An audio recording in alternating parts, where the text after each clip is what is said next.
Sejam bem-vindos! Estamos aqui para falar nessa nova série que a gente está criando a partir de agora, que é a série sobre hormônios.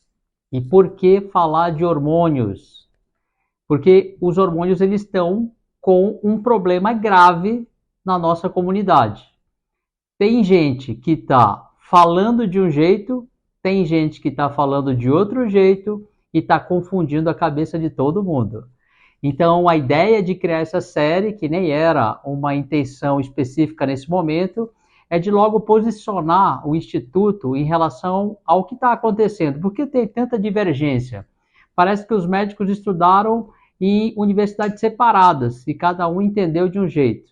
Então, vamos tentar explicar os dois lados para que todo mundo acabe entendendo de uma maneira fácil. Então, vamos facilitar a conversa. Então, o que a gente vai falar, termos que a gente vai usar aqui, são termos bem básicos. Então, o pessoal que é médico que está assistindo vai ter que desculpar um pouquinho, porque eu vou ter que falar menos termo técnico para que a gente entenda melhor o que está acontecendo nessa parte hormonal, ok? Então, bem-vindos a essa websérie dessa semana sobre hormônios. Primeiro, é importante que a gente entenda o conceito hormonal. Então, o hormônio ele é, na verdade, um veículo, ele é uma substância molecular que leva uma mensagem de um ponto a outro. E essas mensagens, elas podem ser levadas não só por hormônios, mas também por neurotransmissores, que são como se fosse umas informações no sistema nervoso, também levando uma mensagem de um ponto a outro celular. Então imagina, por exemplo, que a célula lá da cabeça quer se comunicar com a célula lá do abdômen. Então, o que ela vai fazer? Ela não tem o WhatsApp. Então, o que ela vai fazer é, ela vai mandar uma mensagem, que é exatamente esse hormônio, ele vai ser codificado ali, né? Ele vai ser escrito à mão por ela e vai enviar essa mensagem para aquela célula.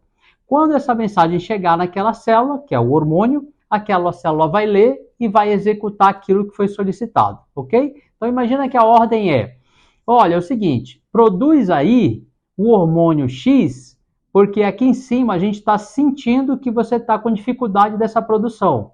Então isso é uma maneira metabólica da gente equalizar, da gente gerar ali uma energia que vai gerar para um ponto ou para o outro uma informação, ok? Então isso é importante que a gente entenda agora. Ok, vamos lá.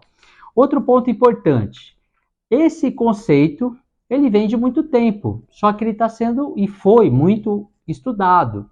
Até hoje, para vocês entenderem, mesmo conhecendo vários hormônios, a gente ainda descobre funções relacionadas a alterações que são novas. Por isso a gente tem estudo todo dia sobre a parte hormonal.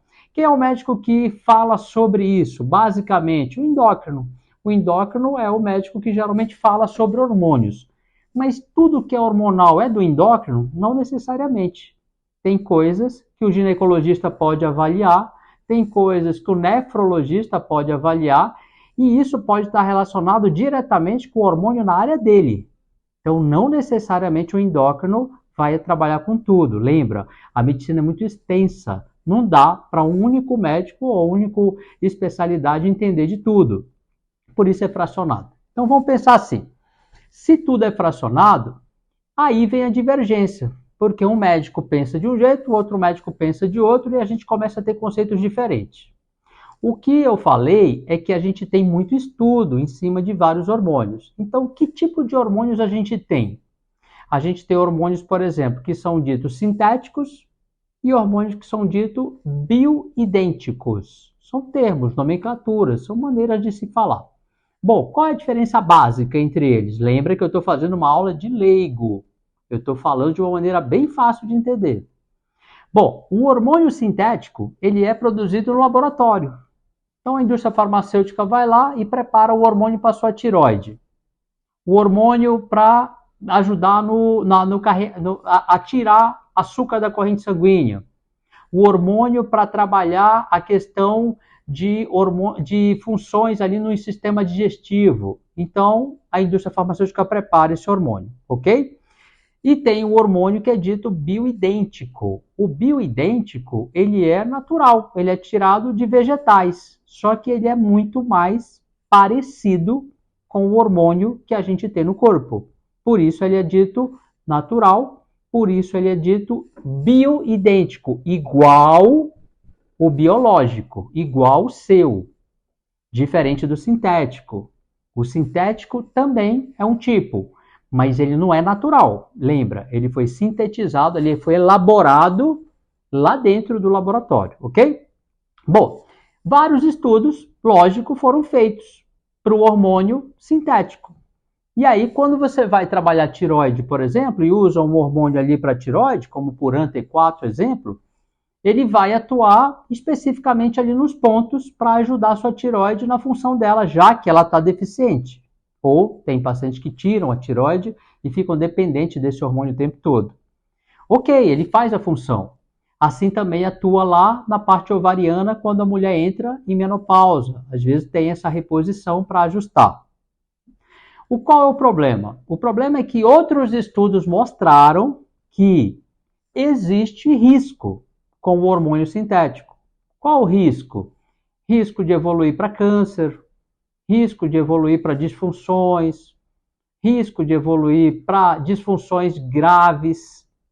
Essas disfunções graves, como câncer de mama e de útero, são importantes.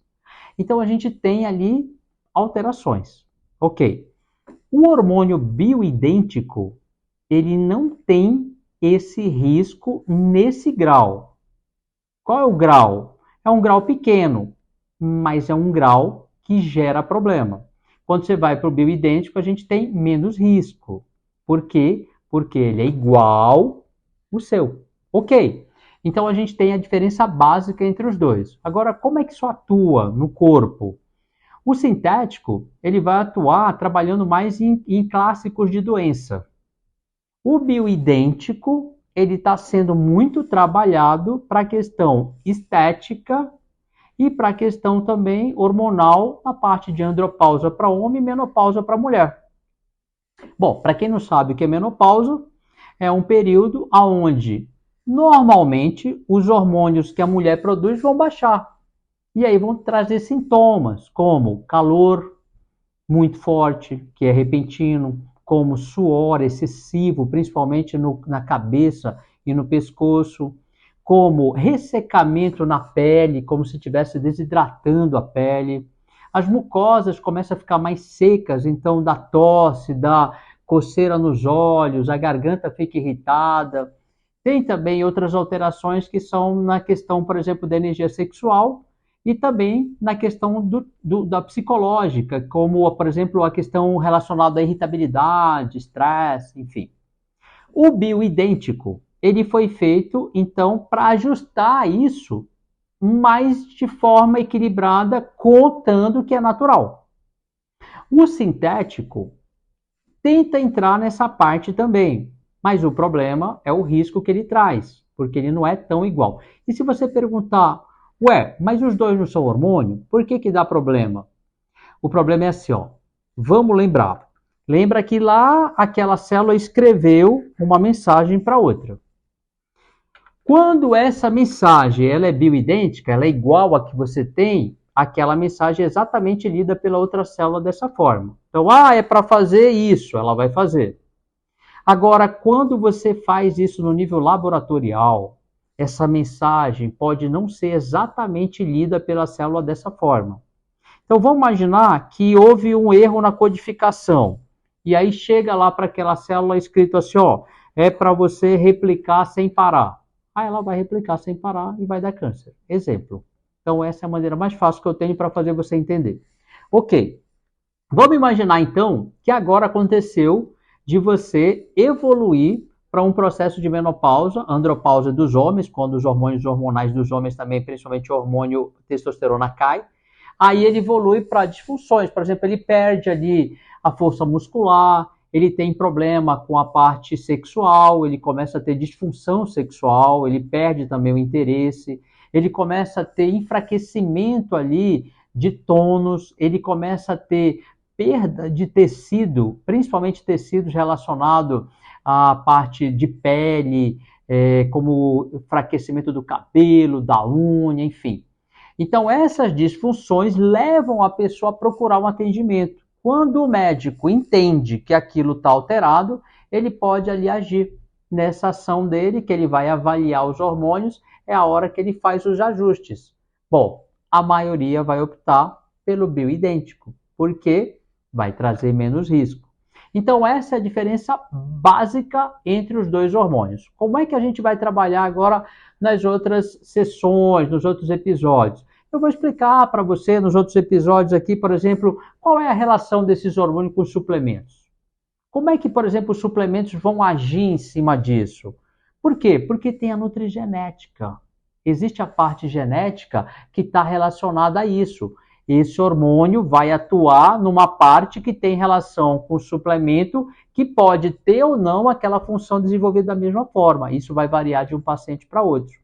A gente vai criar episódios aí na frente, vocês não podem perder, que é em relação à parte hormonal e envelhecimento precoce também, que é muito interessante isso para quem? Para quem quer trabalhar um pouco o anti-envelhecimento, não quer envelhecer rápido, ou pelo menos não quer ficar com marcas de expressão rápido. A gente vai falar mais especificamente da menopausa e andropausa, e no final eu vou explicar para vocês como é que a gente trata o paciente que tem a parte hormonal alterada de uma forma bem tranquila, com assessoria, com cuidado e com proteção para que ele tenha o melhor resultado, ok? Então, esse é o primeiro episódio. Espero que tenham gostado. Compartilhem, ajudem aí no canal. Grande abraço para vocês.